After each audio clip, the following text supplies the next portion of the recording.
O ar vibra com uma energia estranha, uma mistura de champanhe caro e ansiedade contida. Estamos em um salão que parece esculpido em cristal e ouro, onde lustres gigantescos derramam uma luz suave sobre um mar de ternos impecáveis e vestidos de gala. Cada sorriso parece ensaiado, cada aperto de mão, uma transação. Este não é um simples evento corporativo. É o palco onde o futuro é decidido.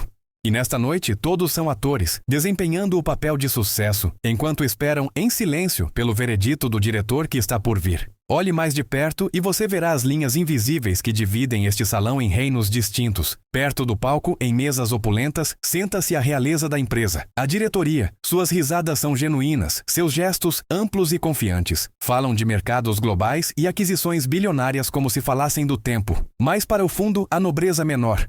Os gerentes, os engenheiros, os sonhadores. Suas conversas são mais baixas, seus olhares mais furtivos. Para eles, esta noite é uma rara audiência com os deuses do Olimpo corporativo. Uma chance de ser visto. No centro de tudo, como um sol em torno do qual todos os planetas giram, está ele, Ricardo, o CEO. Ele não precisa levantar a voz. Sua presença impõe silêncio. Ele se move pouco, mas cada gesto é analisado por centenas de olhos. As pessoas se aproximam dele com uma reverência quase religiosa, oferecendo relatórios e elogios como oferendas. Ele os escuta com uma atenção impassível, seu rosto uma máscara de neutralidade. Ninguém sabe o que ele realmente pensa. Ele é o arquiteto deste império, e esta noite ele é o juiz de todos. Este ritual acontece todos os anos. A gala anual é mais que uma tradição. É um mecanismo de poder. É a noite em que a empresa reafirma sua grandeza, lembrando a cada funcionário sua posição exata na hierarquia. Mas o verdadeiro clímax, o momento aguardado com uma mistura de pavor e esperança, é o discurso. Não é apenas uma retrospectiva do ano. É uma declaração de intenções, uma profecia que irá definir quem sobe, quem cai e quem simplesmente desaparece. Cada palavra será dissecada por semanas, em busca de significados ocultos. E agora esse momento se aproxima. Uma mudança sutil percorre a multidão, e as conversas diminuem até se tornarem sussurros. Os garçons congelam em seus postos. Um único feixe de luz corta a penumbra e ilumina o palco vazio, criando um vácuo de expectativa. Todos os olhares, antes dispersos, convergem para um único ponto. Eles não olham para o palco, mas para a mesa principal, onde Ricardo, o homem que detém o destino de todos em suas mãos, lentamente se levanta. O silêncio que se instala não é de paz. É o silêncio que precede a tempestade. Jason. Script Start. O som que quebrou o murmúrio não foi um trovão, mas o raspar suave de uma cadeira de mogno contra o carpete felpudo. Um som minúsculo, quase imperceptível, mas que se propagou pelo salão como uma onda de choque. Ricardo se levantou. Todas as conversas paralelas, todas as negociações discretas nos cantos, todos os olhares furtivos para os relógios caros, tudo cessou. O ar, antes preenchido por uma cacofonia de sucesso e ambição, tornou-se denso, pesado, carregado por uma expectativa coletiva. Era um silêncio que não pedia, mas exigia atenção. Cada garfo pousado na porcelana, cada suspiro contido, cada ajuste na gravata parecia ecoar naquele vácuo repentino. A atenção de centenas de mentes brilhantes, cínicas e exaustas, convergiu para um único ponto. O homem que agora se movia em direção ao palco, carregando o peso de um ano inteiro nos ombros. Seus passos eram lentos, deliberados, cada um absorvido pelo silêncio crescente como se o chão fosse feito de veludo. A distância entre sua mesa e o palco, normalmente percorrida em segundos, parecia se estender por uma eternidade. Nos rostos da plateia, uma mistura de tédio polido e curiosidade profissional. Os sussurros, agora mentais, eram quase audíveis. Preparem-se para os gráficos de pizza e a palavra sinergia, pensou um gerente de marketing. Espero que ele anuncie os bônus logo, ponderou uma diretora financeira. Ninguém esperava nada além do roteiro. Uma reafirmação dos valores da empresa, uma menção vaga aos desafios do mercado, um agradecimento genérico à nossa família de colaboradores. Eles já tinham visto aquele filme dezenas de vezes. Era o ritual anual, a formalidade necessária antes que o champanhe pudesse ser servido sem culpa. Do seu ponto de vista, a plateia era uma entidade única, uma massa disforme de expectativas e indiferença, cintilando sob a luz dos lustres de cristal. Ele não via indivíduos, mas sim a personificação da empresa que construiu. Faminta, implacável e, ultimamente, estagnada. Ele sentia o peso de cada olhar, a análise fria por trás de cada sorriso forçado. Sabia que para eles ele era um símbolo, uma cifra, o homem cujo nome estava no topo do organograma. Não conheciam o peso de suas noites insones, a pressão esmagadora dos acionistas, ou o segredo que queimava em seu peito, uma verdade que estava prestes a redefinir o futuro de cada pessoa naquele salão. Aquele silêncio não era apenas ausência de som, era um tribunal. A pequena escada para o palco parecia um cadafalso ou um altar, dependendo do resultado daquela noite. Cada degrau de madeira polida rangia suavemente sob seu peso, marcando o ritmo de sua ascensão. 1, 2, 3 degraus. Ao chegar ao topo, as luzes do palco o atingiram em cheio, isolando-o do resto do salão, que agora se transformava em uma escuridão pontilhada de rostos anônimos. O calor das lâmpadas era físico, uma pressão em sua pele. Ele podia sentir o cheiro de poeira e eletricidade no ar, o cheiro do poder e da performance. O último resquício de murmúrio se dissipou completamente. Agora, o silêncio era absoluto, um vácuo perfeito. O momento de clareza total que antecede uma decisão irreversível. Ele chegou ao púlpito, mas não falou. O silêncio que se seguiu foi diferente. Não era mais passivo, de espera. Era ativo, tenso, elétrico. Ele pousou as mãos na madeira lisa, sentindo o grão sob as pontas dos dedos. Seu olhar varreu lentamente a primeira fila, demorando-se por uma fração de segundo em cada diretor, cada investidor, cada rosto que representava um pilar daquele império. Eles esperavam que ele ajustasse o microfone, que abrisse uma pasta com notas. Ele não fez nada disso. Apenas ficou ali, imóvel, deixando a quietude se esticar até o ponto de ruptura. Então, ele inspirou. Um único, profundo e audível fôlego que encheu o salão. O silêncio antes da tempestade. E todos, sem saber porquê, prenderam a respiração com ele. Script End. Ricardo ajustou o microfone, e o leve chiado do equipamento foi o último som familiar naquele salão. Ele olhou para a multidão, não com a distância de um executivo, mas com a proximidade de quem encontra um velho amigo. E então, aconteceu. Não foi um sorriso polido ou um aceno de cabeça formal. Foi uma risada, uma gargalhada genuína, vinda do fundo da alma, que ecoou pelo ambiente estéril como uma anomalia acústica. Era um som que não pertencia àquele lugar. Um som de churrasco de domingo, de bar com os amigos. Um som profundamente humano que quebrou o feitiço da formalidade. E por um instante, ninguém soube como reagir. Ele se inclinou para o microfone, a risada ainda dançando em seus lábios, e as primeiras palavras saíram. Mas não eram as palavras de um CEO. E aí, minha gente? Caramba, que tanto de cara amarrada é essa? A voz era outra. O sotaque carregado, a cadência popular. A informalidade de quem acabou de chegar na roda de samba. As palavras flutuaram pelo ar, pesadas e estranhas, colidindo com as paredes de mármore e os lustres de cristal. Não havia jargões em inglês, nem projeções de lucros. Havia apenas um homem, despido de seu título, falando a língua do povo, a língua que muitos ali haviam esquecido em sua escalada corporativa. A reação foi um evento sísmico em câmera lenta. O silêncio que se seguiu não era de respeito, mas de puro choque. Um vácuo sonoro absoluto, tão denso que podia ser sentido na pele. Garfos pararam a centímetros de pratos caros. Conversas sussurradas morreram instantaneamente. Olhos que antes estavam vidrados em seus celulares, agora estavam arregalados, fixos na figura no palco. Um diretor na primeira fila, conhecido por sua postura imperturbável, deixou o queixo cair levemente. Foi um congelamento coletivo, um bug no sistema daquela elite, onde o código de conduta esperado havia sido substituído por uma variável completamente desconhecida. Naqueles 5 segundos de silêncio absoluto, 1000 universos de confusão nasceram e morreram na mente de cada pessoa presente. Era uma piada? Um surto psicótico?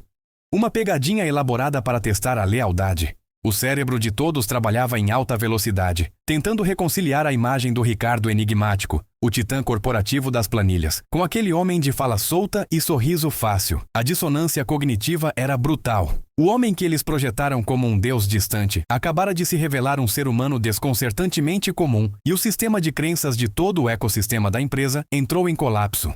E então, tão subitamente quanto começou, o silêncio se transformou. O choque inicial, a incredulidade, começou a dar lugar a algo novo, algo muito mais poderoso, uma curiosidade visceral e faminta. O tédio e a formalidade haviam sido obliterados. Ninguém mais pensava no relatório do próximo trimestre ou no bônus de fim de ano. Todas as mentes, de estagiários a vice-presidentes, estavam unidas por uma única e avassaladora pergunta: o que diabos ele vai dizer a seguir? O protocolo fora quebrado, o roteiro fora rasgado, e pela primeira vez naquela noite, todos estavam verdadeiramente presentes, pendurados em cada respiração do homem no palco. Aquele sotaque, aquela gíria, não era uma imitação, era uma ressurreição. Para os magnatas e investidores naquela sala, era como se um fantasma de uma outra classe social tivesse possuído o corpo do homem que eles admiravam e temiam. O silêncio que se seguiu à sua risada não era mais de expectativa, mas de pura dissonância cognitiva. O cérebro de cada pessoa ali tentava desesperadamente conectar a imagem do bilionário impecável, do mestre das finanças globais, com o som de um homem que parecia ter acabado de sair de uma comunidade humilde. Era um quebra-cabeça impossível, uma falha na matriz da elite. E nesse vácuo de compreensão, a verdadeira história de Ricardo, a que nenhum perfil de revista jamais contou, começou a ecoar pelas paredes de mármore. Para entender o homem no palco, precisamos voltar. Voltar não apenas anos, mas décadas. Para uma rua de terra batida, onde o sol castigava telhados de zinco e crianças descalças perseguiam uma bola murcha com a ferocidade de quem disputa a final de uma Copa do Mundo. Ali, entre casas inacabadas e o som distante de um samba, vivia um menino magro, de joelhos ralados e olhos que carregavam uma fome que ia muito além do estômago. Este era Ricardo. Não o CEO, não o titã da indústria, mas apenas Ricardinho. Seu mundo não era feito de gráficos de ações e projeções de mercado, mas de promessas sussurradas pela mãe de que um dia as coisas iriam melhorar. E da dura realidade de que o amanhã era um luxo que nem sempre chegava. O contraste era brutal, quase violento. O menino que dividia um pão com 3 irmãos é o mesmo homem que agora decidia o destino de milhares de empregos com uma única assinatura. O garoto que via um avião no céu como um portal para um universo inalcançável é o mesmo que hoje possui uma frota de jatos particulares.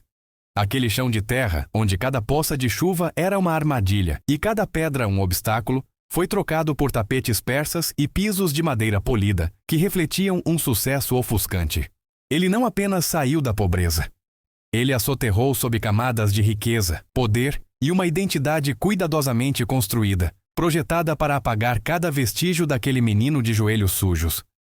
A pergunta que pairava no ar, mais densa que o perfume caro dos convidados, era: o que aconteceu no meio do caminho? Qual foi o evento, a faísca, a tragédia ou a oportunidade que catapultou aquele garoto de um extremo ao outro do espectro social? Mais importante, por que, depois de passar uma vida inteira construindo uma fortaleza de sofisticação para se proteger de seu passado, ele estava agora deliberadamente demolindo os próprios muros? Abandonar aquele sotaque, aquela linguagem, foi sua primeira e mais crucial aquisição. Trazê-la de volta naquele palco diante daquele público não era um deslize, era uma declaração de guerra. Mas contra quem? Ou contra o quê? E assim, a plateia começou a enxergá-lo de forma diferente. O choque inicial deu lugar a uma curiosidade mórbida, a uma intriga profunda. Ele não era mais apenas um orador, era um enigma vivo. Cada pessoa ali sentia que não estava mais em uma conferência de negócios, mas na primeira fila de um drama pessoal profundo. E talvez perigoso. O homem no palco havia acabado de revelar que a pessoa que eles conheciam era uma ficção. E agora, com o sotaque de suas origens como sua única arma, ele estava prestes a contar a história verdadeira. O silêncio foi quebrado não por aplausos, mas por uma tensão coletiva, a respiração suspensa de quem sabe que está prestes a testemunhar algo inesquecível. A transição do passado para o presente é um golpe. A imagem do menino descalço se dissolve, e o que resta é o silêncio pesado do auditório. Mas o silêncio não é mais uniforme. Na primeira fila, onde se sentam os diretores, a atmosfera é glacial. Rostos que antes exibiam sorrisos polidos, agora são máscaras de fúria contida e constrangimento. Queixos estão travados, olhares são trocados como adagas. Para eles, isso não é uma revelação. É uma quebra de contrato, uma traição ao código do poder. O homem que eles colocaram no topo estava demolindo a própria imagem que gastaram milhões para construir. A humilhação é palpável, um gosto amargo na boca de cada executivo. Mas viaje para o fundo da sala e a energia é completamente diferente. Ali, entre os analistas juniores e a nova geração, O choque inicial se transformou em algo magnético. A confusão deu lugar a uma curiosidade intensa. Eles se inclinam para a frente, celulares esquecidos. Pela primeira vez, o CEO no palco não é uma figura mítica de relatórios, mas um ser humano de carne, osso e um passado reconhecível. Neles não há julgamento, mas um lampejo de identificação. Eles conhecem a pressão para se moldar, para esconder o sotaque, para se encaixar em um molde que não lhes pertence. Eles veem em Ricardo uma coragem que desejam ter. Ricardo sente essa divisão no ar. Seus olhos varrem a plateia como um radar. Ele vê os punhos cerrados na primeira fila, os olhares de desaprovação. E então ele vê os olhos arregalados e atentos no fundo. Ele vê a esperança misturada com a surpresa. É um ponto de inflexão. Ele poderia recuar, pedir desculpas, tentar remendar a fachada, mas o menino do passado, agora ressuscitado, não o permitiria. Ele respira fundo e o microfone capta o som, amplificando-o. Ele não está mais falando para os acionistas, ele está falando para as almas, ele está prestes a dar um nome ao fantasma que assombra cada um deles. Todos nós usamos máscaras, sua voz agora é calma, confessional. A gente chega no primeiro dia e recebe um uniforme invisível. Não é de tecido, é de expectativas. Você aprende a rir das piadas certas, a esconder de onde veio, a polir seu sotaque. Você adota um novo vocabulário, uma nova postura. A máscara é uma ferramenta de sobrevivência. Ela te promete acesso, te promete uma chance. O que ninguém conta é o preço. O preço é que, a cada dia que você a veste, um pedacinho de você se apaga. Ela começa como proteção e termina como uma prisão. Ele faz uma pausa, deixando as palavras assentarem. A minha máscara, ele continua, foi a mais cara de todas. Banhada a ouro, forjada nos melhores MBAs, polida com jantares e apertos de mão falsos. Foi desenhada para ser impenetrável, para esconder o garoto que corria descalço na terra. E funcionou. Funcionou tão bem que, por anos, até eu me esqueci dele. Mas uma máscara, não importa quão forte, não respira. E uma alma, não importa quão quieta, precisa de ar. Ele olha diretamente para a plateia, sua vulnerabilidade se tornando sua força, e lança a pergunta que ecoaria por dias. Até quando a gente aguenta o peso do que não somos? Eu vejo os olhares. Vejo a confusão, o desconforto nos rostos na primeira fila. Estão esperando que eu volte ao roteiro, que eu fale de sinergia, de stakeholders, de growth hacking. Mas essas palavras, elas são máscaras também. São armaduras que a gente veste para parecer mais inteligente, mais importante. Hoje eu quero falar minha primeira língua. A língua que eu aprendi antes de qualquer curso de negócios. A língua da poeira, do suor e da necessidade. A língua de gente que não tem tempo para palavra bonita porque a vida tá batendo na porta, e nem sempre é para visita. Eu cresci num lugar onde a única rede que a gente conhecia era a de dormir, e o único network era saber em qual vizinho a gente podia bater para pedir uma xícara de açúcar. E foi lá que eu aprendi a lição mais valiosa que essa empresa, em toda a sua glória de vidro e aço, parece ter esquecido completamente. Lembro de uma noite, eu devia ter uns 10 anos. A chuva veio sem avisar. Não era chuva de verão, era um dilúvio, um castigo do céu. A água do córrego, que era nosso esgoto e nosso parquinho, começou a subir com uma fúria que eu nunca tinha visto. O som não era de água, era de um monstro rosnando, arrastando tudo. O barraco de madeira onde a gente morava começou a estalar. Minha mãe rezava baixo, abraçada em mim e na minha irmã. Lá fora era o caos, gritos, o barulho de coisas quebrando, e a água marrom subindo, implacável, engolindo os degraus improvisados, as hortas, as esperanças. O medo era uma coisa física, um nó na garganta que não deixava a gente nem chorar. Era o fim do nosso pequeno mundo. Mas então algo aconteceu. No meio do pânico, uma voz gritou. Depois outra. Não era um líder, não era um chefe. Era o seu antenor, o pedreiro, gritando para todo mundo amarrar cordas nas vigas mais fortes. Era a dona Cida, que tinha perdido tudo, mas estava de pé na água até a cintura, puxando as crianças dos outros para um lugar mais alto. Ninguém deu uma ordem, ninguém fez uma reunião para delegar tarefas. As pessoas simplesmente começaram a agir. Formaram uma corrente humana para salvar os sacos de arroz da vendinha. Usaram portas velhas como macas para tirar uma senhora acamada de casa. Era uma sinfonia caótica de sobrevivência, um balé desesperado de ajuda mútua. E eu? Eu era só um moleque, magrelo e assustado. Mas o seu antenor olhou para mim e não viu uma criança. Ele viu um par de mãos. Menino, corre! Pega aqueles baldes e ajuda a tirar a água da casa da Maria. E eu fui. Corri na lama, na chuva, sentindo uma adrenalina que não era mais só de medo, era de propósito. Eu não estava salvando o mundo, eu estava passando um balde. Um balde inútil contra um rio, mas eu não estava sozinho. Ao meu lado tinha outra criança, e mais outra. Nós éramos a brigada dos baldes, e pela primeira vez na vida eu senti. Senti que fazia parte de algo. Que minha pequena força somada à força de todos, podia talvez, só talvez, segurar o monstro do lado de fora por mais um minuto. Aquela noite nós perdemos quase tudo. Mas nós não perdemos uns aos outros. Nós aprendemos que uma comunidade não é um organograma. É um organismo vivo, que reage, que se adapta, que se sacrifica. Aprendemos que na hora da crise o título na porta não vale nada. O que vale é a mão estendida, a disposição para carregar o peso junto, a coragem de passar um balde mesmo sabendo que a enchente é maior que você. E eu olho para essa empresa hoje, com seus departamentos que não se falam, com seus gerentes que protegem seus feudos, com essa obsessão por métricas individuais que nos cega para o desastre coletivo que se aproxima. E eu pergunto, onde foi que nós esquecemos como se passa um balde? Aquela comunidade, aquela união. Não era apenas uma memória. Era o protótipo desta empresa. Nos nossos primeiros anos éramos exatamente assim.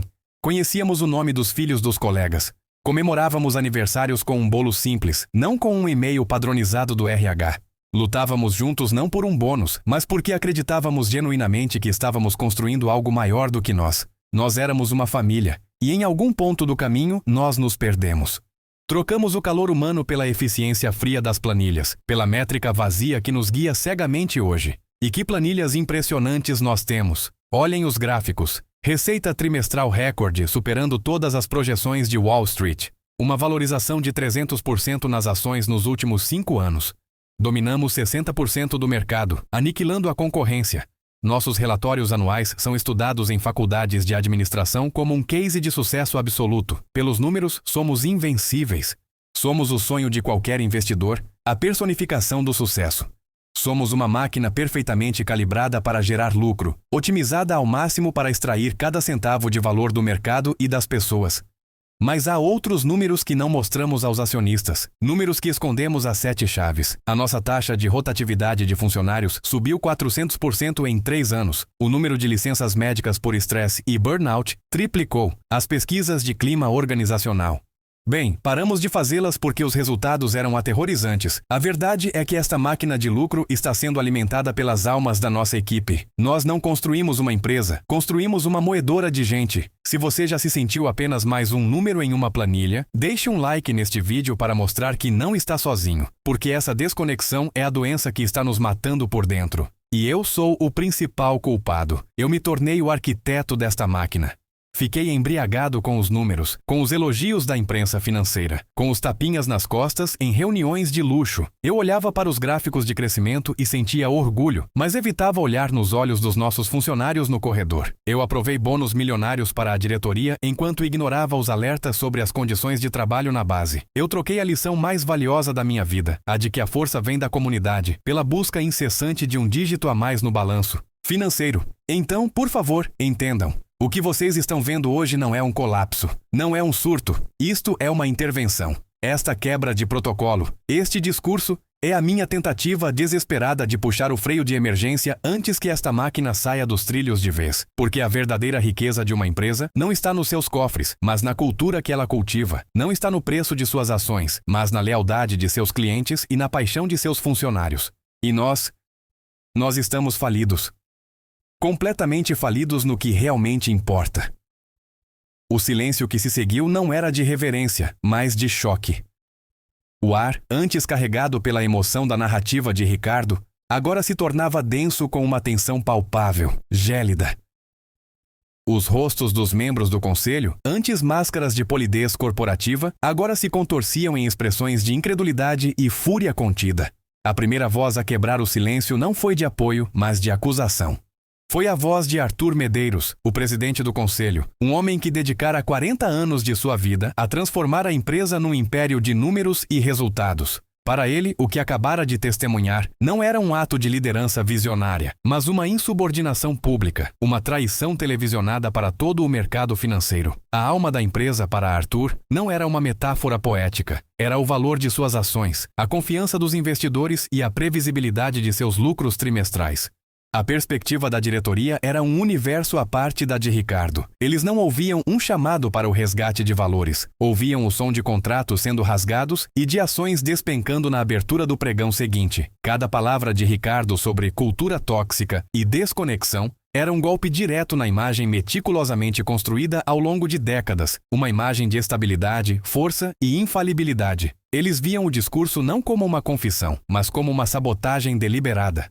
Como poderiam explicar aos acionistas que o próprio CEO estava expondo as fraquezas da organização em seu evento mais importante? Para a velha guarda, Ricardo havia cometido o pecado capital dos negócios. Ele introduziu a incerteza, o caos, em um sistema projetado para ser uma máquina de precisão. O medo que se espalhou pela sala não era sobre a alma da empresa, mas sobre sua sobrevivência pragmática. A quebra de protocolo de Ricardo era um risco existencial. Investidores buscam segurança, e um líder que rasga o próprio roteiro para falar de sentimentos e crises de identidade é o oposto de segurança. Ele era um ativo volátil, um perigo para o patrimônio que eles juraram proteger. A batalha interna que começava a se desenhar não era sobre filosofia, mas sobre controle. Quem realmente detinha o poder de definir o futuro da empresa? O CEO com sua visão humanista ou o conselho com sua responsabilidade fiduciária? A lealdade deles não era a um homem, mas a um sistema, a um legado de crescimento que Ricardo parecia disposto a sacrificar em nome de um ideal abstrato. Arthur Medeiros se levantou, não de forma impulsiva, mas com a gravidade de um juiz prestes a proferir uma sentença. Ele não se dirigiu a Ricardo, mas à sala, aos seus pares, como se o CEO já fosse uma figura a ser contornada. Sua voz era baixa, mas cortante, cada sílaba pesada com a autoridade de quem construiu as paredes daquele lugar. Ele falou sobre dever, sobre a promessa feita aos milhares de acionistas e funcionários, cuja segurança financeira dependia da estabilidade da empresa.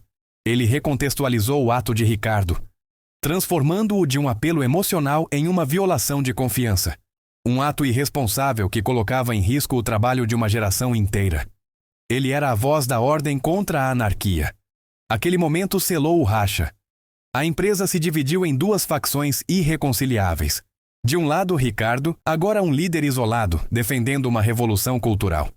Do outro, a estrutura de poder entrincheirada, a velha guarda, que via sua performance não como um ato de coragem, mas como uma declaração de guerra.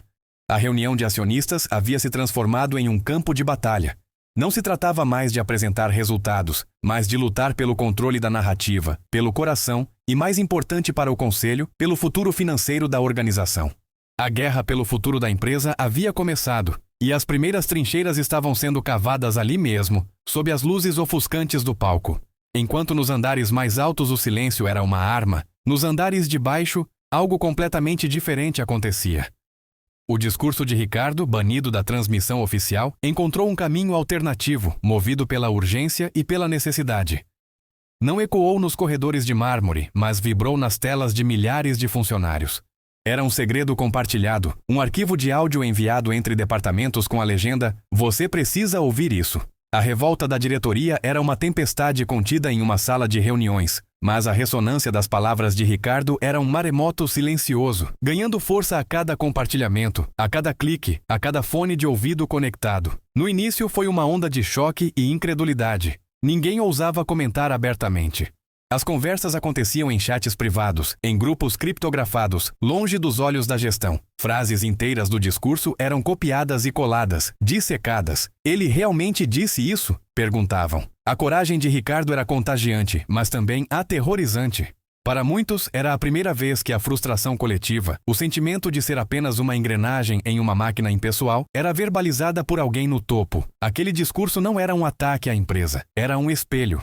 E no reflexo, muitos viram não apenas os problemas da organização, mas também a si mesmos, com suas esperanças esquecidas. Em um cubículo no 17º andar, Lucas, um analista de dados que há 5 anos transformava a paixão humana em colunas de Excel, ouvia o áudio pela terceira vez. Ele não estava na conferência. Recebeu o link de um colega de outro setor com um aviso. Cuidado, mas ouça até o fim. Para Lucas, o trabalho havia se tornado um ciclo de relatórios e projeções, uma abstração numérica que o distanciava do impacto real de suas ações. Ele era bom no que fazia, eficiente, preciso, mas a chama, a razão pela qual ele se juntou à empresa sonhando em inovar, havia se reduzido a uma brasa quase extinta, soterrada sob camadas de burocracia e metas inatingíveis. As palavras de Ricardo cortaram o ruído dos números. Quando ele falou sobre a alma da organização e a riqueza que não aparece nos balanços, Lucas sentiu um arrepio. Não era a retórica corporativa vazia que ele estava acostumado a ouvir. Era algo cru, vulnerável e, acima de tudo, verdadeiro. Era a linguagem de sua própria frustração, a melodia de seus pensamentos mais secretos, agora tocada em um palco para que todos ouvissem. Ele não era mais apenas o analista 34B. Naquele momento, ele era parte de uma história maior, um sentimento compartilhado. A validação foi tão intensa que se assemelhava a uma permissão para se importar novamente. O medo da retaliação, que antes paralisava qualquer iniciativa, começou a parecer pequeno diante daquela nova sensação de propósito. A inspiração, antes uma faísca, agora se tornava uma chama. Lucas minimizou a janela do chat, fechou a planilha em que trabalhava e abriu um documento em branco.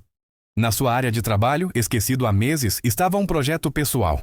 Uma ideia para uma nova ferramenta que poderia reconectar sua equipe com o feedback real dos clientes. Uma ideia que ele abandonou por acreditar que a diretoria nunca aprovaria. Ele começou a escrever, não um manifesto, mas um plano. A semente da mudança não foi plantada em um protesto, mas no silêncio de um cubículo, em um ato solitário de esperança renovada. Para entender a raiz dessa convicção, para compreender por que um CEO arriscaria um império por um princípio, precisamos voltar.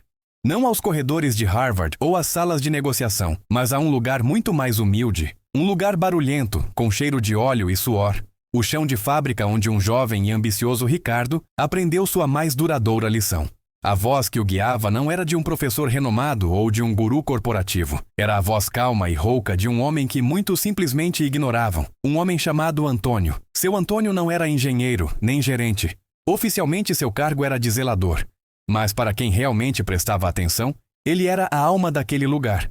Conhecia cada máquina não pelo manual, mas pelo som que ela fazia. Sabia quando uma engrenagem estava prestes a ceder apenas pela vibração sob seus pés. Os operadores o respeitavam mais do que aos seus supervisores diretos, buscando seu conselho discreto nos cantos do galpão. Ele nunca levantava a voz. Sua autoridade não vinha de um crachá, mas de uma dignidade silenciosa e de um conhecimento profundo que só a experiência concede. Ricardo, recém-formado e cheio de teorias, o via como parte da mobília, uma peça funcional, mas invisível. Até o dia em que uma falha de projeto sua parou a linha de produção principal. Enquanto engenheiros com pranchetas coçavam a cabeça e gerentes gritavam ao telefone, seu Antônio se aproximou calmamente. Ele não olhou para os diagramas, ajoelhou-se, colocou a mão sobre uma junção da máquina, fechou os olhos por um instante e apontou para um pequeno parafuso de pressão. Aperta aqui, menino. Com sentimento. Ela só está cansada. O parafuso resolveu o problema em segundos. Envergonhado, Ricardo o procurou mais tarde, esperando uma bronca ou um ar de superioridade. Em vez disso, encontrou um sorriso cansado. Foi ali, ao lado de um latão de lixo, que recebeu a aula que definiria sua carreira. Você olha para esses papéis e vê números, metas, disse Antônio, limpando as mãos em um pano. Eu olho para essa máquina e vejo um organismo. Ela geme, ela cansa, ela te avisa. Seu erro não foi técnico, foi de escuta. Você quis impor sua vontade em vez de entender o que ela precisava. Liderar não é gritar mais alto do que o barulho das máquinas, ele concluiu olhando Ricardo nos olhos. É ter a humildade de se ajoelhar para ouvir o que elas estão dizendo. O chão da fábrica não é mais baixo que a sua mesa, garoto. É o alicerce que a sustenta. Se o alicerce racha, sua mesa de mogno vira lenha. Essa voz, essa lição, ecoava agora na mente de Ricardo, mais alta que os gritos da diretoria. Ele não estava defendendo uma estratégia de negócios, estava defendendo o alicerce. Estava honrando a dívida que tinha com seu Antônio. A sala do conselho era um santuário de vidro e aço, fria e impessoal, o ar denso com a formalidade de um veredito. De um lado, Ricardo, silencioso, seu rosto uma máscara de serenidade que escondia o peso da lição de seu Antônio. Do outro, os rostos impassíveis dos diretores, figuras que viam a empresa como uma equação de lucros e perdas. Para eles, a humanidade que Ricardo defendia era uma variável indesejada, um erro de cálculo a ser corrigido. A moção foi lida em voz alta, as palavras ecoando como marteladas. Remoção imediata do cargo por conduta prejudicial aos interesses dos acionistas. A votação começou, um ritual de poder rápido e brutal. A favor da moção, disse o presidente erguendo a mão. 1, 2, 3 mãos seguiram, subindo com uma certeza calculada. Cada uma era um prego no caixão da visão de Ricardo. Ele não olhava para os votos.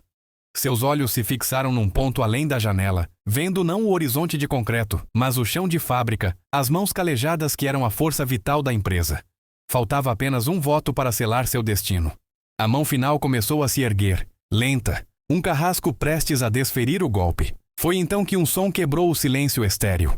A princípio, um murmúrio baixo, distante, mas ele cresceu, tornou-se rítmico, uma pulsação coletiva vinda das fundações do edifício. Não era um grito de raiva, mas algo mais profundo, mais ressonante. Era um canto. As cabeças na sala se viraram, a formalidade quebrada pela curiosidade e alarme. O som subia pelos andares, atravessava as paredes. Um testemunho vivo que se recusava a ser ignorado. A mão que estava prestes a votar parou no ar, suspensa por aquela anomalia sonora que invadia o santuário corporativo. As portas duplas de mogno se abriram, não com a força de uma invasão, mas com a calma de quem pertence ao lugar. Parado ali estava o funcionário cuja esperança fora acesa pelo discurso de Ricardo. Ele não estava só. Atrás dele, dezenas de outros em seus uniformes, alguns segurando ferramentas, os símbolos de sua contribuição. Eles não gritaram ou fizeram exigências. Simplesmente entraram e formaram um semicírculo silencioso no fundo da sala. Seus olhares fixos não nos diretores, mas em Ricardo. Era uma demonstração de solidariedade pura, uma muralha humana construída com respeito. O silêncio deles foi mais ensurdecedor que qualquer protesto. Cada par de olhos contava uma história de reconhecimento, de se sentir valorizado. O verdadeiro voto de confiança não vinha das mãos erguidas naquela sala, mas da presença física do coração da empresa. O presidente do conselho baixou a mão, a sua e a dos outros se tornando irrelevantes. A equação mudara. Uma nova variável, a lealdade humana, fora inserida à força no balanço. A moção foi esquecida, suspensa por um poder que o dinheiro não podia comprar. Naquele momento, a liderança não foi decidida por acionistas, mas aclamada pelos verdadeiros donos do trabalho. O silêncio que se seguiu à decisão do conselho não foi de alívio, mas de profunda transformação. O voto de confiança não veio de homens em ternos caros, mas do coração pulsante da empresa, seus funcionários. Aquela manifestação não salvou apenas o emprego de Ricardo. Ela reescreveu o contrato social da organização. As paredes da sala de reuniões, antissímbolos de poder e exclusão, de repente pareciam frágeis, permeáveis à voz coletiva que havia ecoado pelos corredores. Ricardo não sentiu o triunfo de um vencedor, mas o peso humilde da responsabilidade. Ele não havia vencido uma batalha contra o conselho. Ele havia sido o catalisador para que a própria empresa encontrasse sua alma. A vitória não era dele, era de todos que naquele dia ousaram acreditar que seu trabalho e sua voz realmente importavam. Nas semanas seguintes, uma mudança sutil, porém inegável, começou a se espalhar. Era como a maré subindo lentamente, transformando a paisagem. Reuniões que antes eram monólogos corporativos tornaram-se diálogos. Gerentes, inspirados ou talvez intimidados pela nova realidade, começaram a visitar o chão de fábrica não para inspecionar, mas para ouvir. A transparência deixou de ser uma palavra da moda em um memorando e passou a ser uma prática diária. As planilhas de produtividade começaram a ser acompanhadas por conversas sobre bem-estar. A vulnerabilidade de Ricardo havia dado permissão para que outros também fossem humanos, para que admitissem erros e pedissem ajuda.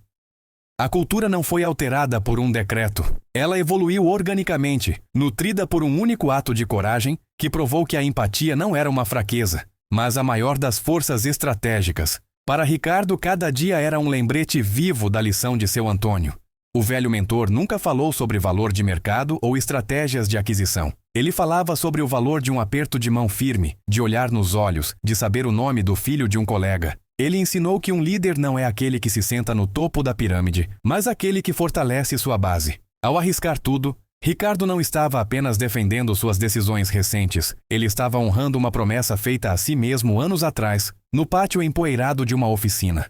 Ele provou que os princípios de um homem comum, quando vividos com convicção, poderiam abalar e remodelar os alicerces do mais complexo império corporativo. Sua maior conquista não foi manter o cargo de CEO, mas sim provar que a sabedoria de seu Antônio estava certa o tempo todo. O verdadeiro legado, no entanto, não seria encontrado nos relatórios anuais ou nos gráficos de crescimento. Ele era visível em uma cena que se tornou comum. Ricardo sem o paletó, com as mangas da camisa arregaçadas, dividindo um café de garrafa térmica com os operadores de máquinas no turno da madrugada. Ele não estava lá para discursar, mas para escutar. Ele aprendia sobre a dificuldade de calibrar uma máquina, sobre a alegria de um filho que passou no vestibular, sobre a preocupação com uma conta que estava para vencer. Ele não era mais o CEO em sua torre de marfim. Era apenas Ricardo, um homem entre outros, construindo pontes onde antes existiam muros. Sua autoridade não emanava mais de seu título, mas do respeito genuíno que ele demonstrava, e em troca, recebia. A história de Ricardo nos ensina que o poder de um líder não reside em sua infalibilidade, mas em sua humanidade. Ele nos mostra que uma empresa é mais do que números, é uma comunidade de pessoas, e que o maior ativo de qualquer organização é a confiança. Seu legado não foi um império de aço e vidro, mas uma cultura de autenticidade e respeito. Histórias como essa provam que uma única pessoa pode de fato mudar o mundo, começando pelo seu próprio. Mas, e quando essa mudança leva a consequências totalmente inesperadas, forçando um líder a confrontar a própria essência de suas crenças? Em nosso próximo documentário, mergulharemos na jornada de um inovador cuja maior criação se voltou contra ele. Inscreva-se para não perder essa história incrível e continue explorando o poder da liderança autêntica conosco.